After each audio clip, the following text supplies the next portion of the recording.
اوله سپاره د څلورمې رکوع نه تر پنځمې رکوع پورې. اعوذ بالله من الشیطان الرجیم. بسم الله الرحمن الرحیم.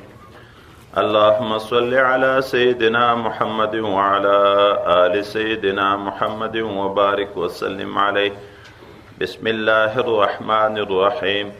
يا بني إسرائيل اذكروا نعمتي التي أنعمت عليكم وأوفوا بعهدي أوفي بعهدكم وإياي فارهبون. وآمنوا بما أنزلت مصدقا لما معكم ولا تكونوا أول كافر به ولا تشتروا بآياتي ثمنا قليلا وإياي فاتقون. ولا تلبسوا الحق بالباطل وتكتموا الحق وأنتم تعلمون. چونکه مدینه منوره زاده الله شرفن کې یهودیان ډیر وو، تر اوسه پورې درې طبقې ذکر شوې چې مؤمنین، کفار او منافقین وو. اوس خصوصا بنی اسرائیلو ته، یهودو ته الله تعالی خطاب کوي او دغه یهودو ته دغه مخکنی نعمتو یادونه کوي چې د دوی په پلرو الله تعالی کړي دي. د دې لپاره چې نعمت تقاضا د شکر کوي چې د الله د نعمت باید شکر ادا شي، او دا قانون ده چې د چا په پلار کوم احسان وشي دغه احسان په اولادوم بلل کیږي. پرون یو ټکی مانه پاتې شو چې الله تعالی آدم علیه السلام ته ملائکو ته حکم وکړو چې تاسو سجده وکړئ آدم علیه السلام ته. دا هم وایي ټولو انسانانو ته رب کریم د خپل احسان یادونه کوي چې ما تاسو ته دومره عزت درکړی دی انسانانو چې ملائکې چې هغه معصوم مخلوق ده هغو ته ما امر وکړو چې تاسو انسان ته سجده وکړئ د تعظیم دپاره. اوس نو بني اسرائیلو ته دغسې خطاب کوي. یا بني اسرائیل، ای اولادې د یعقوب علیه السلام. اسرائیل دا د مخکنی لغات موافق په معنا د عبد الله، دا د حضرت یعقوب علیه السلام دپاره لقب ده. ای اولادې د یعقوب علیه السلام. د یعقوب علیه السلام 12 زمن و، دا بني اسرائیل 12 شاخه، دا ټول اولاده د یعقوب علیه نبینا علیه السلام ده. ای اولادې د یعقوب علیه السلام، اذکروا نعمتی التي انعمت علیکم. یاد کئ نعمت ما، هغه نعمت چې ما کړی و په تاسې باندې. یادونه د نعمت عبارت د شکرانې نه. د نعمت یادونه په چی سره کیږي؟ په شکر سره کیږي. چې الله په تاسې نعمت کړی، تاسې د نعمت شکرانه ادا کړئ. شکر مو ادا کو، دا دغه نعمت یادونه شو چې خدای پاک په ما دا نعمت کړی، زه دا شکر ادا کوم. واوفوا بعهدي، تاسې وفا وکئ په عهد د ما باندې. اوفی بعهدکم، زب وفا وکم په عهد د تاسې باندې. الله تعالی د بني اسرائیلو نه وعده اخیستې وه چې تاسې به یو د ما عبادت کوئ، د بل چا به عبادت نه کوئ. او اخرنی پیغمبر چې موجود شي، لتؤمنن به ولتنصرن، تاسې به په هغه ایمان راوړئ، د هغه به نصرت کوئ. دوی ټولو دا وعده کړې وه. بیا الله په عوض کې دا وعده ورسره کړې چې تاسې چې ایمان راوړئ او په واقعي دین مستحکم اوسیږئ، نو زه به بیا تاسو ته جنت درکوم. نو الله وی تاسې هغه د ما سره چې کومه وعده کړې وه د پلرو په واسطه باندې، په هغه وفاداري وکئ. زه به بیا په هغه وعده چې ما د تاسې سره د هغه خپل پیغمبر په ژبه کړې وه، زه به په هغه وفاداري وکم چې تاسې به جنت ته داخل کم. و ایایا فرهبون، او خاص د ما نه وویرېږئ، د ما نه وډار د ګناهو نه ځان وساتئ، ځکه چې د ګټه او تاوان د هر څه شي دا د الله تعالی په اختیار کې ده. اوس نو تاسې د څه دنیا د ګټې په خاطر باندې ګناوې کوئ، چې دنیا ګټه مو د لاس نه ونه وځي، په پیغمبر علیه السلام ایمان نه راوړئ، د هغه صفات حقیقي په کامله توګه نه بیانوئ. نه، د دنیا ګټه مه غوره کوئ، د ما نه وډار شئ چې که دغه لږ دنیا مو غوره کړه، بیا به زه تاسې جهنم ته غورځوم. و آمنو، او ایمان راوړئ بما انزلتو، په هغه کتاب چې ما نازل کړی ده، او داسې کتاب ده مصدقا لما معکم، حال ده چې هغه تصدیق کوونکی د دغه کتاب چې د تاسو سره موجود ده چې تورات ده. دی خو ویل چې موږ ایمان لرو. نو الله تعالی ورته په دغه قرآن عظیم شان ایمان راوړی چې د تاسې د کتاب چې تورات ته د هغه تصدیق کوونکی ده. ځکه چې قرآن عظیم شان نازل شو نو مخکینی کتابونه ټول منسوخ دي. اوس په یغو باندې ایمان نه ده چې پیغمبر علی السلام باندې ایمان رانوړي، په قرآن باندې ایمان رانوړي، تیر ایمان نه ده منظور.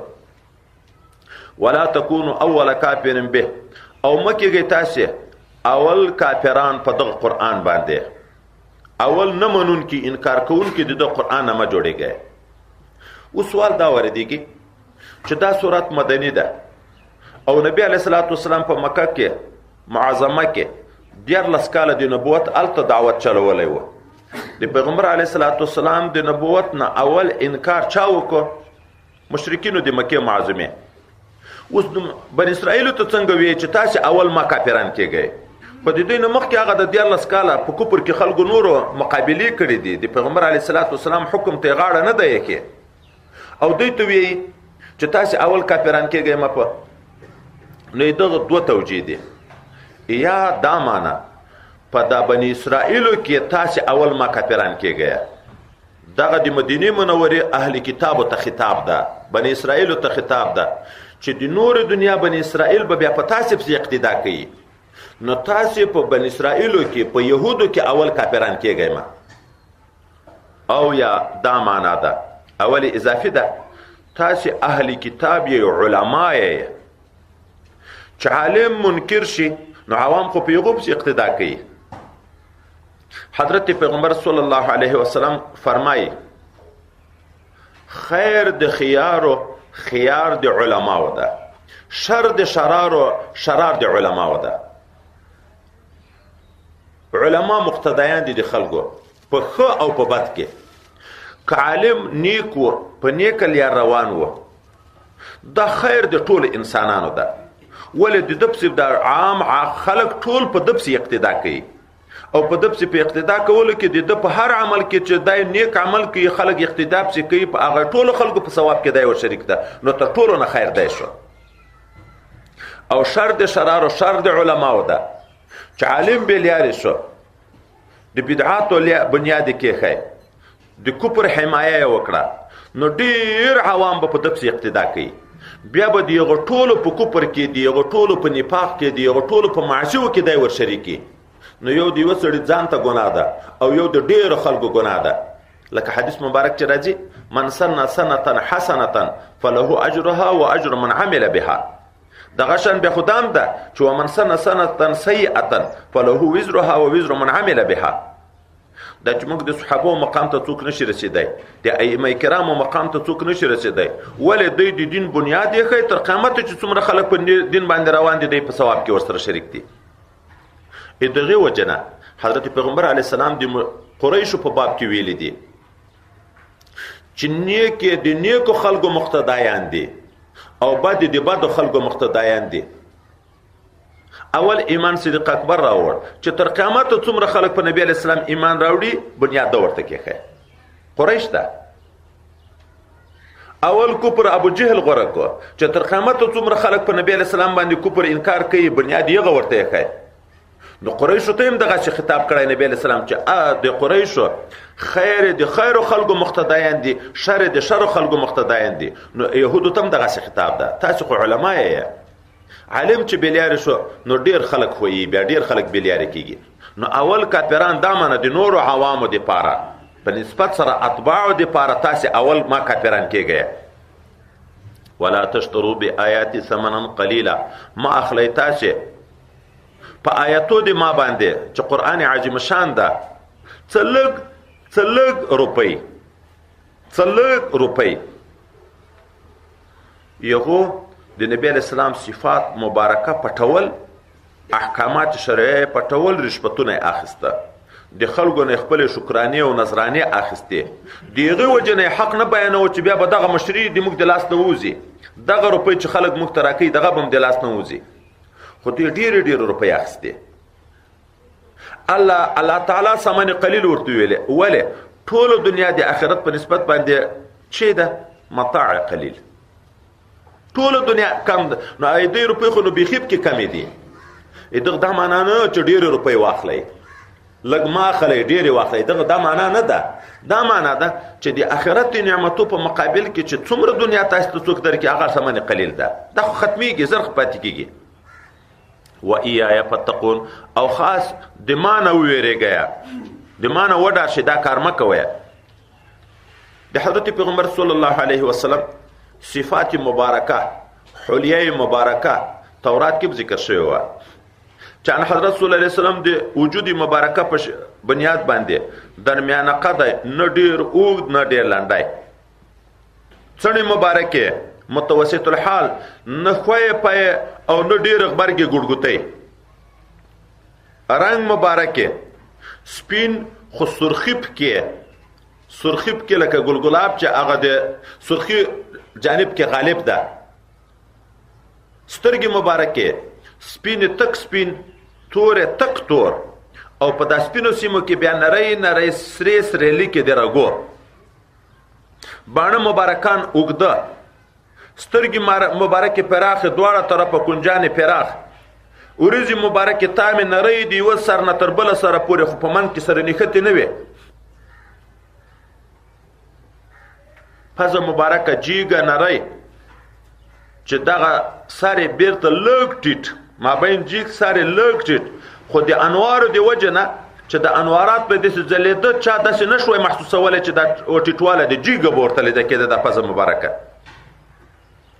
د مخ کاسه مبارکه غټه، نه ګرده مرده نه اوږده، ګرده لږ اوږدوالي ته مایله، ګیره مبارکه ګڼه، خوله مبارکه پراخه، غاښونه مبارک آزاد چې غږېدو به د غاښو د مابین انوار راپورته کېده،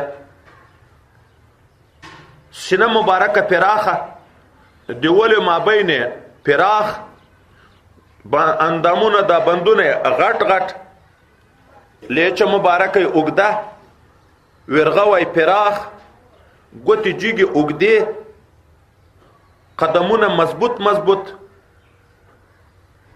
دغه د سینې مبارکې نری توره لیکه نښتې لکه یو کړکی، نور وجود مبارک نه ټول چیشان ویښتور نه خالی، عام بدن خالی، ځای په ځای باندې ویښتان. دا د ده د حلیې مبارکې بیان و. یهودو علماو رشوتخورو یغو دغه کې تغییر راوست، چا د ځان نه په دغه صفاتو کې دا ولیکل چې هغه به ډېر جګ وي،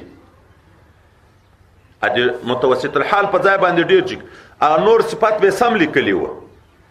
بیا به نو دغه اتباعو چې د دوی نه پوښتنه کړه، د عوامو به چې دوی نه پوښتنه کړه، دوی به ورته د آخر زمانې د پیغمبر علیه الصلاة والسلام صفات چې بیانول داسې ګډ وډ خلک به ذاتي په اشتباه کې چې هغه خو ډېر جګ ده، دا نور صفات خو لکه د پیغمبر داسې دي، خو هغه خو ډېر جګ ده، دا خو هغسې نه ده، خلک به یې په شک کې واچول. چا به لیکلي وو چې ډېر ټیټ ده، چا به لیکلي وو چې سترګې شنې دي، چا به لیکلي وو چې ویښتان ډېر تاو دي، ګړګوتي دي. دا یو دوه صفات د ځانه بدل کړي وو. نو کفارو هغه بدبختانو اتباعو ته به چې بیان کړه، بیا به چې یو نبی علیه الصلاة والسلام ته کته، د حلیې مبارکې ته به کته، ذاتي به په شک کې واقع شوه چې دا څه شیان خو د آخر زمانې د پیغمبر دي چې تورات کې الله تعالی بیان کړي، خو څه شیان خو هغه نشته پکې. الله تعالی دغه بدبخت علماو د دوی ته وی ولا تلبسوا الحق بالباطل، ما ګډوئ حق د باطل سره، چې د رسول الله صلی الله علیه وسلم کوم صفت مبارکه ده هغه د دغه باطل سره ما ګډوئ چې د ځان یې لیکئ. وتکتموا الحق الا لاندې ده، او ما پټوئ حق، ولا تکتموا الحق وانتم تعلمون. ښه پوهېږئ بدبختانو چې دا موږ د ځان لیکلي دي، دا موږ تحریف کړی ده، دا ایمان نه ده، دغه کفر ده، داسې مه کوئ. واقیموا الصلاة، او سم په ښه ترتیب سره ادا کوئ لمونځ، وآتوا الزکاة، ورکوئ زکات، ورکعوا مع الراکعین، او رکوع کوئ د رکوع کوونکو سره، لمونځ کوئ د مسلمانانو سره. د یهودو هم لمونځ و، خو د هغو په لمانځه کې رکوع نه وه. اوس الله د دوی د دین منسوخیت ته اشاره وکړه. لمونځ کوئ دی بیلو موږ هم لمونځ کوو، زکات ورکوئ موږ هم زکات ورکوو، ایمان راوړئ موږ هم ایمان راوړو.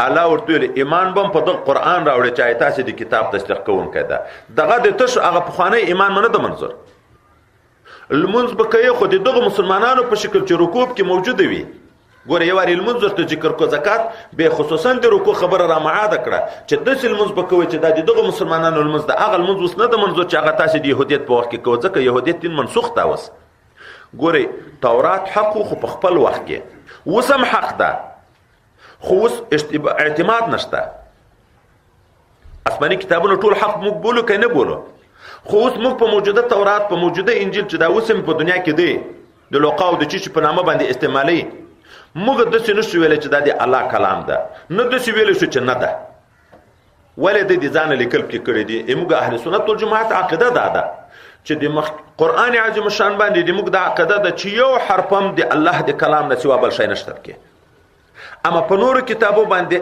موږ نه قطعي فیصله د دې کوو چې دا ټول کلام د رب ده نه فیصله د دې کوو چې نه کلام د رب بیخي نشته کې د ځان لیکل کې کړي دي نو ځکه موږ ته قرآن عظیم شان چې درس راکوي داسې وایي موږ په ټولو آسماني کتابو ایمان ده خو د آسماني کتابو فیصله دا ده چې په دغه تورات باندې عمل وو تر دغه وخت نور منسوخ ده چې منسوخ شو اوس په منسوخ دین باندې ذاتي عمل ناروا ده اتأمرون الناس بالبر وتنسون انفسكم وانتم تتلون الكتاب افلا تعقلون دغه بدبختو ملایانو د یهودو د دوی قریبانو باجو به ایمان راوړ په پیغمبر علیه السلام باندې حق به ولید معجزې به ولید ایمان به زړه ته ولوېدو بیا به ورغه د خپل تربور ملاته پټه به پیتنه تر وکړه ما خو اوس په دغه ایمان راوړ دا څرنګه رښتیا پیغمبر ده کنه ته سم حال راته ویې هغه ته ویل چې او کلک شه په د خپل ایمان باندې دا واقعي پیغمبر ده هغه خپلوانو ته به پټ دغه ویلې چې دا واقعي پیغمبر ده خپل ایمان نه راوړ نو الله تعالی د دوی د خجالت کولو لپاره بیا آیات مبارکه نازلې اتأمرون الناس بالبر آیا تاسو امر کوئ خلکو په نیکی باندې وتنسون انفسکم خپل ځانونه مې ویر کړی دي او حال دا وانتم تتلون الكتاب یې ملایان خدای پاکم دی وساتي د معراج په شپه چې پیغمبر علیه السلام تلو د الله دربار ته یو طبقه خلک ولید چې د اور په بیاتګانو یې شونډې ورپرې کېدې دا سزا وه شونډې به بیرته جوړې شوې بیا به یې ورپرې کړې بیا به جوړې شوې بیا به یې ورپرې کړې د حضرت جبرائیل علیه السلام نه پوښتنه کوي چې دا څوک دی چې داسې سخته سزا الله تعالی ورکوي وایي دا د تا د امت واعظان دي خدای هم دې وساتي هغه خطیبان واعظان دي چې خلکو ته د دین احکام بیانوي او خپل عمل نه پکوي نو الله تعالی به داسې سزا ورکوي بل روایت کې راځي چې په قیامت کې چې کله جهنميان جهنم ته داخل شي هلته په جهنم کې بعضې ملایان په سختو عذابو باندې ګرفتاري حتی خپل کلمې کوزې پرتې په د خپلو کلمو کې خیجې داسې ګرد راتاویږي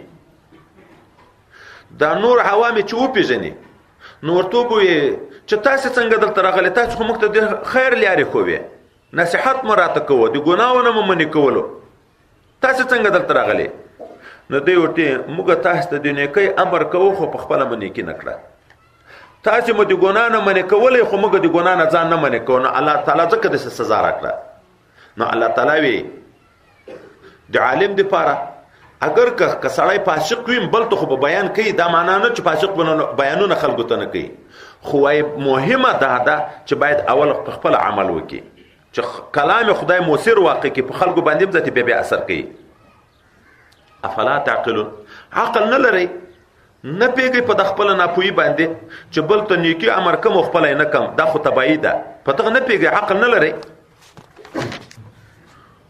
اوس دا چې د یهودو بدبختانو علماو امیرانو ته حکم وشو چې تاسې د حق بیان کوئ حق ته غاړه کېږدئ د دغه روپیو نه تیر شئ د رسول الله صلی الله علیه وسلم غلامي غوره کړئ دا په نفس ډېر بوج ده چې سړی د وي ملک سړی د وي مشر خلک د صاحب ورته وایي اوس د بیا د خادم په ځای کې درېږي دا طبعا په نفس ډېر بوج ده نو الله علاج کوي د دغه دا چې نفس باندې دا خبره بوج ده نو ته د الله تعالی نه معاونت وغواړه په صبر باندې معاونت وغواړه په لمانځه باندې معاونت وغواړه په صبر حبس النفس على خلاف هوا، بندول د نفس په خلاف د خواهشاتو د باندې دغه صبر ویل کیږي. اوس نو طاعت او عبادت بندگی د خدای پاک په نفس بوج ده. د نفس تقاضا ده چې زه د لمونځ ونه کوم، روژه دې ونه نیسم، ته په خلاف محبوس کې. نفس د طاعت نه غواړي، ته په طاعت باندې محبوس کې. دغه شان د ګناو په باب کې نفس بیا غواړي چې زه ګناه وکم، نو ته محبوس کې بندي کې په خلاف د تقاضا د باندې ګناه پرېږدي. نفس غواړي چې زه ګناه وکم، نو یو ته صبر علی الطاعت ویل کېږي، بل ته صبر عن المعصیت. لکه موږ تاسو خو مشهور خبر ده چې صبر په مصیبت باندې چې په چا غم راشي نو ژړا دې نه کوي، چغه بغار دې نه وایي، واویلا دې نه کوي، شکایت دې نه کوي. نه، صبر درې پرده لري. صبر په طاعت چې د خدای پاک په عبادت باندې نفس مجبوره کې په خلاف د تقاضا د باندې محبوس کې، او صبر عن المعصیت چې د ګناه ور طرف ته نفس کوشش کوي ته یغه نه راوګرځي. او صبر په مصیبت باندې دا چې تاسو سرداری ختميږي، د نفس خواهشات مو ختميږي، نو تاسو استعانت په صبر وغواړئ د الله نه، خدای پاک ماته ته معاونت راکې په صبر چې د خپل نفس محبوس کوم په خلاف د خواهشاتو د باندې. وصلات دلته دوه معنی دي، یا صلات نه لمونځ مراد ده، او معاونت وغواړئ د خدای پاک نه په لمانځه باندې. حضرت پیغمبر علیه السلام ته چې څه مشکل به پیدا شو نو دستی په لمانځه درېدو. کور کې به چې څه مشکل پیدا شو خپل اهل ته به حکم د لمانځه کوه، وامر اهلک بالصلاه واصطبر علیها. ولی د غم مقابله هغه د الله په اطمینان کیږي چې رب کریم د تاسو ته سکون او اطمینان درکړي، او لمونځ د سکونی د خلاصیدن لار ده چې په لمانځه ودرېږي د خدای رحمت شروع کیږي، د الله د رحمت دروازه په تا باندې خلاص شي، نو غمونه پریشانی خود به خود خدای پاک ورکوي. نو معاونت وغواړئ په لمانځه، مشکل درته جوړیږي لمونځ کوئ. یا د صلات نه مراد دعا ده، ځکه صلات په لغت کې دعا ته ویل کېږي. دا چې تا سرداری ختمیږي، تا ته یو مصیبت ده، روپۍ دې د لاس نه وځي، یو مصیبت ده، نو الله ته دعا وکړه چې تا ته د دغه نفس صبر درکړي. لکه حدیث مبارک کې راځي چې چا چې حاجت وي الله ته، یا حاجت وي یو بنده ته، یو کار دې پیښ شو، یو مشکل، نو 2 رکعات لمونځ وکړه، د لمانځه نه بعد بیا دا دعا وکړه: لا اله الا الله الحليم الكريم، سبحان الله رب العرش العظيم، الحمد لله رب العالمين، اسالك موجبات رحمتك وعزائم مغفرتك والغنيمه من كل بر وسلامه من كل اثم، لا تدع لي ذنبا الا غفرته ولا هما الا فرجته ولا حاجه هي لك رضا الا قضيتها يا رب العالمين. خدای دې دعا قبلې. هر مشکل چې وي هغه د خدای نه متعال حل کوي. نو معاونت وغواړه په دعا باندې. خو او وانها لکبیره، بشکه په تحقیق سره دا لمونځ ډیر دروند ده، ډیر دروند ده، الا علی الخاشعين، مگر نه په عاجزي کوونکي باندې. څوک چې عاجزي کوونکي خپل غلامی پیژني چې زه غلام یم، نو هغه د خپل چختن په خدمت خوشحالي کیږي. پتا پیږي چې زه چې څومره غلامی کم، اطاعت کم، دغمره مې چختن رانه راضي کیږي. هغه بیا یو په عبادت خوند اخلي، پیغه بوج نه. دا امور شرعیه بیا طبيعیه ګرځي. د څه خوند شوق سړي عبادت سره پیدا کیږي، لکه د خوراک سره سړي شوق پیدا کیږي، د چکاک سره چې سړي شوق پیدا کیږي. د المز درون د بوج ده الا علی الخاشعين، نه په عاجزي کوونکي باندې. کوم عاجزي کوونکي؟ الذين يظنون انهم ملاقو ربهم، هغه عاجزي کوونکي چې د یقین کوي چې د خدای پاک سره په قیامت کې مخامخ کیدونکي دي، او دا یقین کوي چې وانهم الیه راجعون، دغه رب خپل ته، دا چختن خپل ته رجوع کوونکي دي. چې چا دا یقین چې زه د رب سره ملاقات کوم، د چا دا یقین چې زه خپل رب ته ورتلون کوم، نو هغه تحفه باندې خوشاله کیږي. دا سرمایه ده، لمونځ خو عبادت ته سرمایه ده، د الله د رضا سبب ګرځي. نو چې زه د الله سره ملاقات کیږم، دای برانه خوشاله ای، دای برانه راځي، بیا په دغه سړي باندې ذاتي بوج کیږي نه. خو دی الله ملاقات خو یقیني ده، خو دلته په یزونو نصر ویلې ظاهره خو د ګمان معنا کې معنا خو د یقین ده. وای تنبیه ده په دې باندې لکه موږ په دوایي کې په شفا او په صحت کې یقین وي که ګمان. ګورئ ګمان دا وي چې یاره دا دوایي چې وخورم کار څومره ترخه دم نو انشاءالله خدای پاک به مې ورسره جوړ کړي. دا د ګمان د وجې نه هم هغه شی په شوق باندې خورو. او د عبادت په مقابله کې د الله تعالی ملاقات یقیني ده که ګماني ده؟ اخو یقیني ده.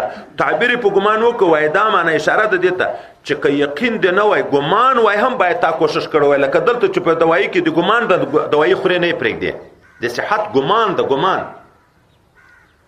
نو چې د الله د دیدار نفس ګمان وای هم تا به طاعت نه پرېښود، عبادت او بندگی به نه پرېښود. او په اخر کې هغه یقیني خبره ده، پیغ کې هیڅ شک او شبهه نشته پکې.